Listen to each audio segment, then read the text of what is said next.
Hi friends, எல்லோரும் எப்படி இருக்கீங்க? என்ன தளபதியோட ஸ்பீச்சை கேட்டீங்களா? நானும் இப்போ தான் கேட்ட உடனே உங்ககிட்ட அதை பற்றி ஷேர் பண்ணலாம் அப்படின்ட்டு.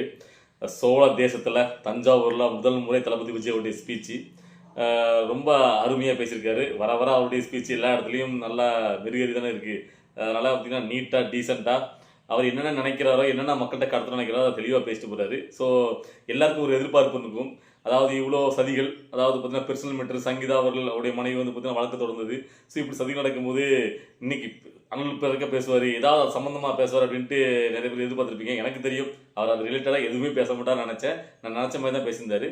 ஆனால் நான் நினைக்காத சில விஷயங்களையும் பேசியிருந்தாரு. ஒரு இடத்துலலாம் நான் வந்து பார்த்தீங்கன்னா அப்படி கைதட்டி அப்படி கூஸ்பூம் பயங்கரமாகிட்டேன். எனக்கு ரொம்ப ஒரு சந்தோஷமாக இருந்துச்சு. அதையும் நான் குறிப்பிட்றேன் இந்த வீடியோவில்.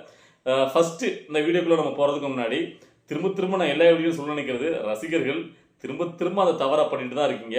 ஒவ்வொரு ஊருக்கும் தளபதி விஜய் மாவட்ட சார்பாக அந்த ஊருக்கு வந்து பார்த்தீங்கன்னா வரும்போது நீங்கள் பண்ணுற அந்த அலப்பறை இருக்குல்ல, அது ஒரு பக்கம் வந்து பார்த்தீங்கன்னா ஒரு வரவேற்பு கொடுக்குறதா சந்தோஷமாக இருந்தாலும் நீங்கள் உங்களுடைய சேஃப்டியை பார்க்காம ரொம்ப ஆனால் இதாக நடந்துக்கிறது வந்து பார்த்தீங்கன்னா எரிச்சலாக வருது, ஒரு கோபமாக வருது. இது ஏதாவது ஒரு விபரீதம் ஆகிடக்கூடாது தான் நான் திரும்ப எல்லா வீடியோ போய் சொல்கிறேன். அதாவது இந்த தடவை திருச்சியிலேருந்து தஞ்சைக்கு வராருங்க. அவர் கார் வருது, பக்கத்துலேயே பார்த்தீங்கன்னா பைக்கில் வாரீங்க, டூ வீலரில் ஹெல்மெட் கூட போடலை, ரொம்ப இதாக வந்து பார்த்தீங்கன்னா அவர் பக்கத்துலேயே ஆறு நினச்சிட்டு அப்படி வாரீங்க. எத்தனை தடவை தான் அவர் சொல்கிறது, எவ்வளோ பேர் தான் கட்டுப்படுத்துறது? ஸோ அவர் வண்டி பக்கத்தில் வரைக்கும் வண்டியில் இடிச்சுட்டு ஏதாவது ஒன்று ஆகி போச்சுன்னா திரும்ப இருக்கும். யாருக்குமே எஸ்ஓபி அவர் எவ்வளோ படாதப்பட்டுருக்காரு. திரும்ப அந்த இளைஞர்களை திரும்பவே மாட்டேங்கிங்க. கொஞ்சம் இடைவெளி விட்டு வாங்க, ஹெல்மெட் போட்டு வாங்க, அது அப்படமா தெரியுது. அதுக்கப்புறம் ஒரு பெண் குழந்தையெல்லாம் தூக்கிட்டு வந்துருக்கு, கை குழந்தையோட கையில், அதாவது கையில் ஒரு குழந்தை எப்படி கையில் ஒரு குழந்தை. ஸோ இப்படி வந்து பார்த்தீங்கன்னா வாரீங்க, பெண்கள் குழந்தைகளை கொண்டு வராதிங்கன்னு திரும்ப சொல்கிறாங்க. ஆனால் நீங்கள் திருந்தின பாடு இல்லை. இதெல்லாம் வேணுனே பட்டீங்களா? என்ன உங்களுக்கு ஆசை இருக்குது, நான் ஒத்துக்கிறேன். ஆனால் அதுக்காக பார்த்தீங்கன்னா குழந்தைகளை கூட்டு வராதிங்க விஜயாவில் பார்க்குறதுக்கு. யாருக்குன்னா அவர் எவ்வளோ பிரச்சனை சமாளித்து வந்துட்டு இருக்காரு. ஸோ இதெல்லாம் புரிஞ்சுக்கிடுங்க. உங்களுடைய அன்பு புரியுது, ஆனால் அதை கொஞ்சம் அடக்கி வைங்க. ஏன்னா உங்களுக்கு பிடிச்சவர் முதல்வராகுமா வேண்டாமா? அவர் அரசியல் மேலும் பார்த்தீங்கல்ல, அவர் மேலும் முன்னதுக்கு ஒரு படி எடுத்து வச்சா இங்கே கீழே இருக்கிறதுக்கு 1008 வேலையை சதிகளை பண்ணுறாங்க. அதையும் மீறி அவர் வாராரு. ஸோ எவ்வளோக்குள்ள அவர் மேலே சதித்திட்டங்கள் எல்லாத்தையும் மீறி நீங்கள் மனுஷன் நிற்காருங்க பேசுறதுக்கு. அதெல்லாம் அவர் வந்து எவ்வளோதான் அட்டக்கணும், அதை மீறி அவர் வந்து ஒரு பிரகாசமாக நிற்காரு, அவர் தேஜஸோட நின்னார். இன்னைக்கு நான் பார்க்கும்போது அதாவது பார்த்தீங்கன்னா அந்த விவசாய துண்டை போட்டு உண்மையிலே நல்லா இருந்துச்சு. அவர் பேச ஆரம்பிக்கும் போதே பார்த்தீங்கன்னா அவர் எல்லாத்தையுமே உற்று நோக்கி கவனிக்கிறாரு, எல்லா விஷயங்களையும். அவரை பற்றி என்னென்ன இங்கே சோசியல் மீடியா நிலவுது, யார் என்ன மாதிரி விமர்சனம் நினைக்கிறார், எல்லாத்தையும் கவனிக்கிறார். கவனிச்சுட்டு அதில் எதுக்கு நம்ம முக்கியத்துவம் கொடுக்கணும்? ஏன்னா 1000 விமர்சனங்கள் வரும், சில தரம் கிட்ட விமர்சனம் வரும். அதுக்கெல்லாம் உட்காந்து நம்ம பயிரடி கொடுக்கக்கூடாது அப்படிங்கிறது தெளிவாக இருக்கார் மனுஷன். அதான் எனக்கு அவர்கிட்ட பிடிச்சது. அதில் தெளிவான ஒரு விமர்சனத்துக்கும் நம்ம கடமைப்பட்டிருக்கோம் அப்படின்னா அதுக்கு பதிலளிக்காரு. அதனால தான் இன்னைக்கு முக்கியமாக எடுத்த உடனே, அதாவது நான் போன மீட்டிங் வேலூர் மீட்டிங்லேயே சொல்லியிருந்தேன், அதாவது விஜய் தான் தமிழ்நாடு தான் விஜய்னு சொல்லியிருந்தேன். அதுக்கு எல்லாரும் விமர்சனங்களும் வந்துருச்சு அப்படின்னு சொல்லி அவர் அதை சொல்ல ஆரம்பிக்கிறது பதில். அதாவது நான் வந்து ஒரு தமிழ்நாட்டின் பிரதிநிதியா, உண்மையான பிரதிநிதியே தமிழ்நாட்டை நாம தான். ஸோ நாம தான் வந்து அரசியலுக்கு உண்மையான பிரதிநிதியா வாராங்கிற அர்த்தத்தில் தான் நான் சொன்னேன் அப்படிங்கிறத தெளிவாக விளக்கம் கொடுக்காரு. ஏன்னு கேட்டிங்கன்னா, அவர் வேலூரில் பேசிட்டு போன உடனே அண்ணாமலை எனக்கு தெரிஞ்சு அவர் தான் வந்து பார்த்தீங்கன்னா அப்படி சொல்லக்கூடாது, தனிப்பட்ட விமர்சனம் 1000 வரும், அது வந்து நம்ம ஒரு அரசு வந்து நாம தான் இருந்தது, அது தமிழ்நாடு பக்கம் திருப்பி மக்கள் தான் என்ன திட்டினா மக்கள் திட்டின மாதிரி சொல்லக்கூடாது அப்படிங்கிற மாதிரி விமர்சனம் வந்துருச்சு. ஸோ அதை கவனிச்சிருக்காரு, அதுக்கு உண்டான விளக்கத்தையும் அவர் கொடுக்காரு. உண்மையான தமிழ்நாட்டு மக்களுடைய பிரதிநிதியா நான் வந்திருக்கேங்கிறத நான் அந்த அர்த்தத்தை சொன்னேன் அப்படிங்கிறாரு. அது மட்டும் சொல்லல, இது வந்து சட்டமன்ற தேர்தல், இதுல இருந்து தமிழ்நாட்டுக்கு டெல்லிக்கு போட்டி, தமிழ்நாட்டுக்கு டெல்லிக்கு போட்டி சொல்றீங்க அப்படின்னு நான் கேட்டிருந்தேன். அதுக்கு வந்து உடனே வந்து பாஜகவோட ஆளுக்குறாங்க. இன்னைக்கே சொல்றது உங்களை மாதிரியா? அதாவது இங்க இருந்து பார்த்தீங்கன்னா டெல்லி கூட போட்டி சொல்றது, அதுக்கப்புறம் அதாவது அவங்க அடிக்கிற கொள்ளையில வந்து பார்த்தீங்கன்னா ரெய்டு வந்துட்டுனா உடனே வெளில கூட பிடிச்சிட்டு போறது, அந்த மாதிரியே நாங்க. ஸோ நீங்க தான் பார்த்தீங்கன்னா மறைமுகமாக உறவு வச்சுட்டு அலையிறீங்க அப்படின்னு சொல்லிட்டு இன்னும் பாயிண்ட் ஒன்று அடிச்சாரு பாருங்க. கிரிக்கெட்ல கூட தமிழ்நாடு டெல்லி டீம் தொட்டு கூட பார்க்க முடியாது. ஸோ அப்படி இருக்கும்போது அரசியலில் நாங்கள்லாம், அதாவது சிஎஸ்கேக்கு விசில போடு, டிவிகேக்கு விசில போடு, ஸோ நாங்கள் தான் அப்படிங்கிறத சிஎஸ்கேவோட கம்பேர் பண்ணி, அதாவது இந்த தடவை அதாவது ப்ரொமோஷனாகவே பண்ணிட்டாரு. ஏன்னா ஆல்ரெடி தெரியும் சிஎஸ்கே டீம் வந்து பார்த்தீங்கன்னா விசில் போட்டுன்னு சொல்லி நம்ம யாருமே அது எதாச்சும் நடந்தது, கோவிச்சா நடக்கு, விஜய் அவர்களுக்கு அது விசில் சின்னம் கிடச்சிது. ஸோ அதனால் பார்த்தீங்கன்னா அதை இந்த இடத்துல பார்த்தீங்கன்னா ஒரு போட்டு விட்டாரு. ஸோ அதே மாதிரி கூட கொஞ்சம் கொளுத்தி போடுற மாதிரி பசங்களாம் இப்போ சொல்ல ஆரம்பிச்சிட்டாங்க, ஓம் சக்தி பராசக்தி திமுக ஒரு தீய சக்தி அப்படின்னு சொல்லிட்டு அவர் பேசுறது பார்த்தீங்கன்னா உண்மையிலேயே அது வேற மாதிரி இருந்துச்சு. ஸோ அதுக்கப்புறம் இன்னையுடைய பேச்சில் வந்து பார்த்தீங்கன்னா அதிகமாக விவசாய மக்கள், இந்த விவசாயத்தை பற்றி தான் அதிகமாக பேசியிருந்தாரு. ஏன்னு கேட்டிங்கன்னா உங்களுக்கு தெரியும், தஞ்சாவூர் மாவட்டம் விவசாயம் அதிகம் பண்ணக்கூடிய அந்த மாவட்டங்கிறதுனால, டெல்டா பகுதிங்கிறதுனால அது முக்கியத்துவம் பேசலாம். அதில் ஒரு ஹைலைட்டாக அதாவது நான் சொல்றது கொஞ்சம் ஓவரா கூட உங்களுக்கு தெரியும். எனக்கு அடுத்த பிறவின்னு ஒன்று இருந்துச்சு, நான் ஒரு விவசாயியோட மகனா பிறக்கணும்னு ஆசைப்படுறேன் அப்படின்னு சொல்லியிருந்தாரு. ஒரு நல்ல விஷயம். அதுல வந்து சொல்றாரு, அதாவது பார்த்தீங்கன்னா இங்க எல்லாரும் சொல்லுவாங்க அரசியலுக்கு வந்தோம்னா நானும் டெல்டாக்காரன் தான்டா அப்படின்ட்டு. நான் அப்படிலாம் பொய்லாம் சொல்ல மாட்டேன், புருடா விட மாட்டேன். டால்டா மாதிரி நான் காதில் டால்டாலாம் ஊற்ற மாட்டேன். எனக்கு வந்து பார்த்தீங்கன்னா விவசாயம் எப்படி பண்ணுற விவசாயத்தை பற்றி தெரியாதான், ஆனால் விவசாயிகளுடைய வழி என்னன்னு தெரியும், அவங்க எவ்வளோக்குள்ள கஷ்டப்படுறாங்கன்னு தெரியும். இது அப்படின்னு சொல்லிட்டு நிறைய விஷயங்களை இந்த தடவை பேசினாரு. இந்த தடவை அவர் பேசியிருக்க விஷயங்கள்லாம் எனக்கு தெரிஞ்சு நான் திரும்பி சாப்பிட்டு என்ன சொல்லுவான் வந்துன்னா, எங்க அண்ணன் சொன்னதை அப்படியே எனக்கு ஒப்பிச்சிட்டாரு, அப்படியே காய் படிச்சிட்டாருன்னு சொல்லுவான். அதுக்காண்டி என்ன பண்ண முடியும்? உங்க அண்ணன் முந்திக்கிட்டு வந்து அரசியல பண்ணாருன்னா அதுக்கப்புறம் மக்கள் பிரச்சனைகள் சில பிரச்சனை தான் இருக்கு, அதை வந்து பேசாம தவிர்த்துட்டு போயிடலாமா எல்லாரும்? அவனு அப்படிதான் சொல்லுவானுங்க. அதாவது யாருன்னு கேட்டீங்கன்னா இன்னைக்கு கனிம வளங்களை பத்தி, மணல் கொள்ளையை பத்தி, எல்லாத்தையும் பத்தி, அதாவது தண்ணீருடைய அவசியம் என்னங்கிறத பத்தி விஜயவேல் பேசியிருக்காரு. டெல்டா மாவட்டம் இதெல்லாம் பேசணும்னு முக்கியமா பேசியிருக்காரு. ரொம்ப ரொம்ப நல்ல விஷயம். ஸோ இதை பார்த்தோன்னா இவங்க இப்படிதான் கதறுவாங்கன்னு நான் சொல்றேன். ஸோ இப்படி கனிம வளங்கள் பற்றியும் இயற்கை வளங்கள் விவசாயத்தை பற்றி தண்ணீருடைய அவசியம் இதெல்லாம் பற்றி நான் பேசணும்னா இங்கே சில பேர் ஓடி வருவாங்க. காவிரி பிரச்சனை உங்களுடைய ஸ்டாண்ட் என்ன, முல்லை பெரியாறுல உங்களுடைய ஸ்டாண்ட் என்ன, இதெல்லாம் பற்றி உங்களுக்கு ஏதாவது தெரியுமா அப்படின்ட்டு சில பேர் கேட்பாங்க. உலக மேதைகள் ஐயா ராசாக்களா, ஆர்ஓவி ரிமோட்லி ஆப்ரேட்டட் வெஹிக்கிள், அதாவது தண்ணிக்கு அடியிலே போய் அந்த அலையுடைய வந்து வேகத்தை கட்டுப்படுத்த தீர்மானிக்கிற அதை பற்றி கூட எங்களுக்கு தெரிஞ்சு வச்சிருக்கோம். அதாவது ஒருத்தன் சைலண்டா அமைதியா இருக்கானா அவனுக்கு ஒண்ணுமே தெரியாது நீங்களா நினைச்சுக்காதீங்க. எல்லாம் தெரிஞ்சுக்கிட்டு எதுக்கு நசன்னு சும்மா பேசிக்கிட்டே இருக்கணும்? ஒரு பிரச்சனைக்கு சோர்ஸ் முடிவு என்னன்னு நம்ம பார்க்கணும். அது எப்படி யாரோட கலந்து பேசி அதை தீர்த்து வைக்கணும், அதுதான் அது ஃபினிஷிங்கா இருக்கணும், ஃபைனலா இருக்கணும். மக்கள் அதான் விரும்புறாங்க, அதை தான் நான் பண்ண போறேன். சும்மா உங்களை மாதிரி நசன்னு கத்திக்கிட்டே இருந்து கருத்து சொல்லிட்டே இருக்கிறாங்க, வரல புரியுதா அப்படின்ட்டு ஒட்டுமொத்தமா நாம் தமிழ் கட்சியோடைய இந்த கதலுக்கும் செருப்படி கொடுத்துருக்காரு. இந்த இடத்துல கரெக்டா கொடுத்துருக்காரு. இதுக்கு உண்டான பரடியா அவன் வந்து தூக்கிட்டு வருவான் நாளைக்கு, அதை விட்டுருங்க ஓகேவா. ஸோ அதுக்கப்புறமா இன்னொரு பாயிண்ட் கரெக்டா நான் இதுக்கு முன்னாடி என்னுடைய வீடியோக்கள்ல ரொம்ப நாளைக்கு முன்னாடி நான் பேசிக்க வீடியோக்கள், அதாவது விஜயோடைய அரசியல் வந்து பாத்தீங்கன்னா டிஎம்கே ஏடிஎம்கே ரெண்டுமே எதிர்க்கும். ஏன்னு கேட்டீங்கன்னா அவங்க ரெண்டு பேரை பொறுத்த வரைக்கும், டிஎம்கே ஏடிஎம்கே ரெண்டு பேரை பொறுத்த வரைக்கும், ஒன்னு நீ ஆட்சிக்கு வரணும், இல்லை நான் வரணும். ஒரு வருஷம் நான் வரலாம், அடுத்த வருஷம் நீ வரலாம். ஸோ நம்ம ரெண்டு பேருக்கும் இடையில புதுசா ஒருத்தனை நம்ம வளர விட்டக்கூடாது, மக்கள் சேர்ந்து விட, அது யார் வந்தாலும் நம்ம ரெண்டு பேரும் சேர்ந்து அடிக்கணும் அப்படிங்கிறதுல குறிக்கோளா இருப்பாங்க. அப்படிதான் விஜயகாந்த் அவர்ல வரும்போது உள்ள போட்டு சொல்லிட்டாங்க.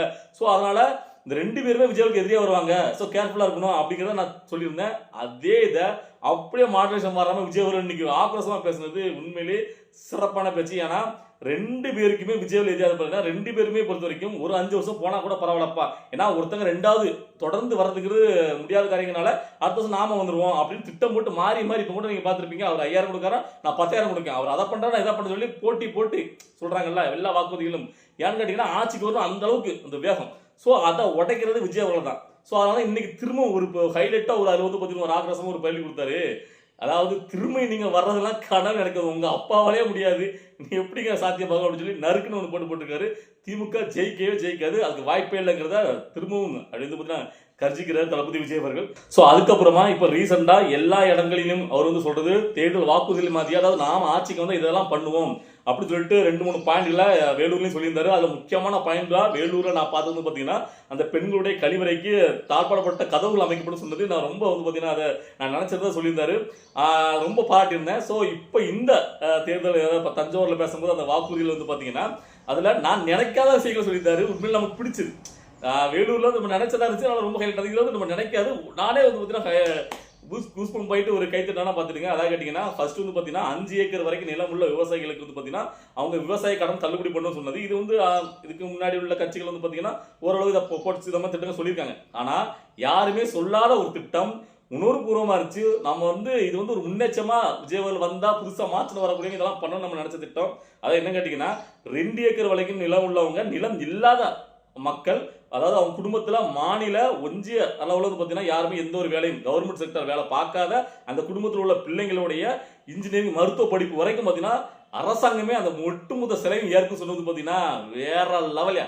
Hands of விஜயவாலுக்கு. இதுதான் மாற்றம். இதுக்குத்தான் நம்ம வந்து பார்த்தீங்கன்னா இந்த மாதிரி மாற்றத்தை புதுசாக வர்றவங்களுக்கு ஒரு வாய்ப்பு இருக்குன்னு நம்ம சொல்றோம். அவர் வந்து சினிமாக்காரராக இருக்கலாம், அவர் வந்து அரசியல் அனுபவம் இல்லாத இருக்கலாம், அவருக்கு ஒரு விஷயம் இருக்குல்ல, நாம ஆட்சிக்கு வந்து அந்த மக்களுக்கு ஏதாவது ஒரு பண்ணணும், புதுசாக ஒரு மாற்றம் பண்ணணும். அது வந்து புதுரத்தமாக வர்றவங்க தான் அந்த வேகம் இருக்கும். இந்த பழைய வந்து பார்த்தீங்கன்னா பார்த்தீங்கல்ல, அவர் 5000 ரூபா தேர்தல் மணி போடுற ஒரு 10,000, நான் வந்து ஆட்சி வந்து 10,000 என்னத்துக்கு வாங்கி இப்படிங்க கடனை வந்து கொடுத்து திரும்ப அதை வேற வழியில நான் அந்த பசு விலை ஏற்று அது விலை உருப்படவே உருப்படாது, எதுவுமே பிரயோஜனமா இருக்காது.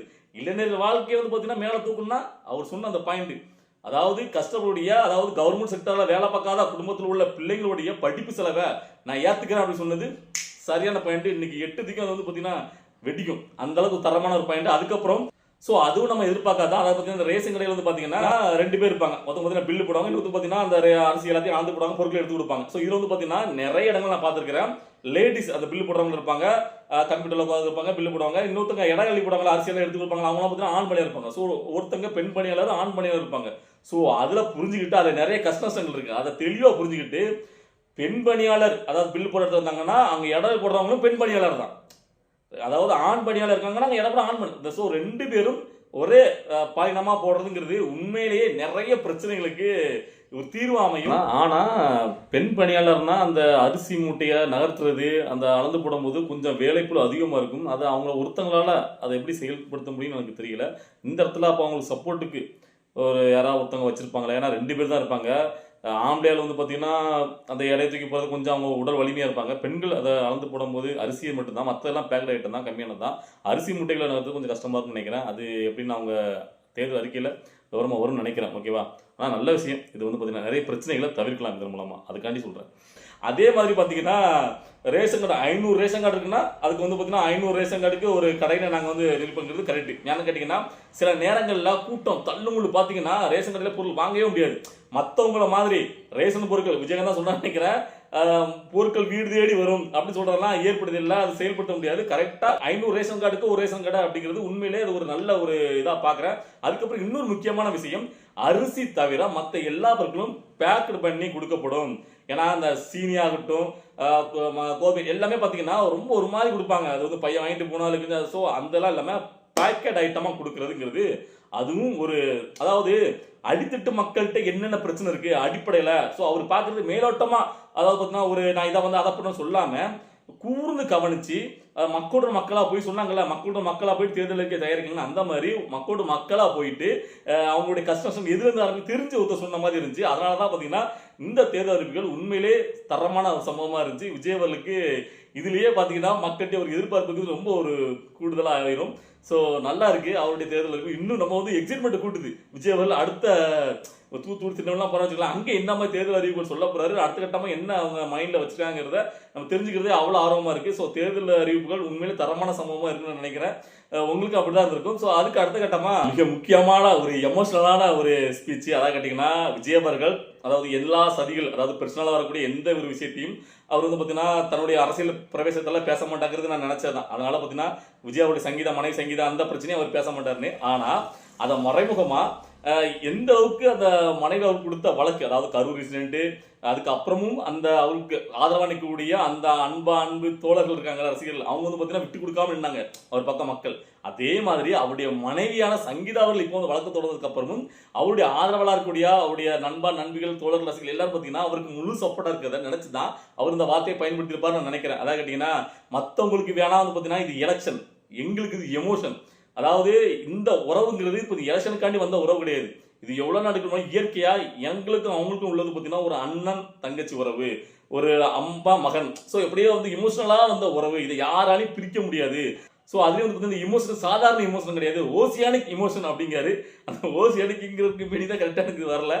ஸோ அதை அவர் சொல்லும் போதே அவர் வந்து பார்த்தீங்கன்னா அதை வந்து பார்த்தீங்கன்னா தான் உணர்வுபூர்வமாக அந்த நெஞ்சிலிருந்து ஆத்மாத்மா பேசுறாரு அப்படிங்கிறத புரிஞ்சிக்க முடியுது. ஏன்னா அப்படி தானே அவருடைய ரசிகர்கள் தோழர்கள் பாருங்களேன், யாருக்குமே இப்படி ஒரு அன்பும் ஆதரவும் எனக்கு உண்மையிலே கிடைக்காதுங்க. அது விஜயவலுக்கே தனித்துவமான உண்டு. ஏன்னா அவர் மேலே அவ்வளோக்குள்ள ஒரு அளப்பிரியமான ஒரு அன்பை வந்து பார்த்தீங்கன்னா அவருடைய நண்பர்கள், தோழர்கள், ஆதரவாளர் வச்சிருக்காங்க. எவ்வளோதான் அவருக்கு வந்து பெர்சனல் அட்டாக் வந்தால் கூட இல்லை விஜய் அப்படிப்பட்டவர் கிடையாது, அவர் மேலே எங்களுக்கு நம்பிக்கை இருக்குன்னு சொல்லி நிற்கிறாங்கல்ல, அது இந்த கொடுப்புனங்கிறது அது கடவுளே விஜய் அவருக்கு கொடுத்த ஒரு கிஃப்ட் சொல்லலாம். ஸோ அந்த வகையில் விஜய் அவர்கள் ரொம்ப கொடுத்து வச்சவர், அவருக்கு அந்த மக்களை போல இருக்குது. ஸோ அதுக்கு உண்மையாக விஜய் அவர்கள் இருப்பாருன்னு நான் நினைக்கிறேன். ஏன்னா அவருடைய பேச்சுக்கள், அவருடைய, ஏன்னா ஒரு மனுஷன் எல்லாமே விட்டு போனதுக்கு அப்புறமும் இந்த நிற்கிறான், விடாப்புடியா நம்ம ஜெயிச்சே ஆகணும்னு சொல்லி எதிர்த்து நிற்கிறான். அவருடைய அந்த அரசியல் வரவேற்புலையும் சரி, அந்த அரசியல் அடுத்தடுத்த நிகழ்வுகளையும் எந்த ஒரு பிசிறு இல்லாமல் பிதல் இல்லாமல் அதை மட்டுமே ஃபோக்கஸ் பண்ணி அடிக்காருல்ல. 2026 2 பேர் தான் போட்டி, ஒன்று டிவிகே, இன்னொன்று டிஎம்கே. விஜயா ஸ்டாலின் சாரா அப்படின்னு சொல்லி அவர் சொல்றது வந்து பார்த்தீங்கன்னா உண்மையிலேயே அவர் ஒரு முடிவோட இருக்காரு. ஸோ அப்படிங்கிறது நம்மளுக்கு தோணுது. இப்படி அவர் இருக்க போய் நம்மளுக்கு திரும்ப திரும்ப நம்மளுக்கு சப்போர்ட் பண்ணணும், அவர் விட்டுறக்கூடாது. ஏன்னா ஒரு மனுஷனுக்கு எல்லாருக்குமே இந்த பணம் புகழ் கிடைச்சதுக்கு அப்புறம் அந்த புகழையும் பணத்தையும் கடைசி வரைக்கும் அதை வந்து ஜாலியாக அனுபவிச்சுட்டு போகணும் தான் நினைப்பாங்க. அதில் வந்துட்டு பார்த்தீங்கன்னா இந்த அரசியல் மாதிரி இதில் வந்து நிறைய பேர் இறங்க மாட்டாங்க. புரியுதுல்ல, ஏகப்பட்ட பிரச்சனை தொல்லை. அதாவது ஒரு ரசிகர் மஞ்சத்தை வச்சு நடத்துறதுக்கே நிறைய பேர் யோசிக்கிற டைமில் ஒரு அரசியலில் வந்து அந்த ரசிகர்லாம் வச்சு செயல்படுத்துங்கிறது எவ்வளோ பிரச்சனமான விஷயம். வெளியிலேருந்து பார்க்கறதுக்கே அவ்வளோக்குள்ள கஷ்டமாக தெரியும் போது, அது உள்ள வந்து அதை டெய்லி அனுபவிச்சு அவர் வந்து கடந்து வராருன்னா, அதுக்கு எவ்வளோ பெரிய திடகாத்திரமான மனதைரியம் வேணும். ஸோ அதனால தான் நம்ம விஜய் அவருக்கு சப்போர்ட் பண்ண வேண்டியிருக்கு. ஓவராலா இன்னைக்கு தளபதி விஜயோட ஸ்பீச் எப்படி இருந்துச்சு, நீங்க எதிர்பார்த்த மாதிரி இருந்துச்சா அப்படிங்கிறத, ஏன்னா நான் சில பாயிண்ட்ல விட்டுருக்கலாம், ஏன்னா குறை சொல்ல முடியல, மறந்துருக்கும். ஸோ அப்படி சொல்லாம விட்ட பாயிண்ட் தான் நான் திரும்ப நாளைக்கு வீடியோ சொல்றேன். ஓகேவா? ஓவராலா விஜயோடைய மீட்டிங் இன்னைக்கு அவர் ஸ்பீச் எப்படி இருந்துச்சுங்கிறத உங்களுடைய மைண்ட் தாட்டை வந்து நீங்க வந்து கமெண்ட்ல சொல்லுங்க. அடுத்த வீடியோவில் பார்க்கலாம். ஓகேவா? பாய்.